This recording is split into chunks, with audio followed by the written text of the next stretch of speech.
Wala lang, o ganito lang sa Subala. Pag walang client, bagay kahit saan naman eh, pag walang client, pwede kayo mag ganyan-ganyan. Sa amin naman, sa salon. Kapag dating mo, pwede ka na mag-ayos. Habang walang mga client, para humarap ka sa client, ayos ka.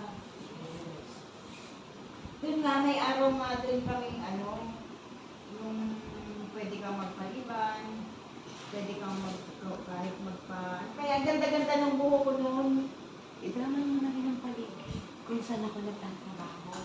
Sa Subala Barbershop. Yan ko yung kay brother. Kaya ganda ng buho ko noon eh, ang haba-haba kasi every month may isang araw kami. Ang ganda talaga ng kilay mo. Kilay pa lang, pak na pa. Baba. Hey, si Ash. Hello po, good morning. Ayan, pakaano yung mga barbero natin. Siya po si Bong. Say hi, Bongbong Marcos. Hello! What's up? Bukas na din. Doon. Bong! Ay, doon. Hello po. Tara! Doon sa gate.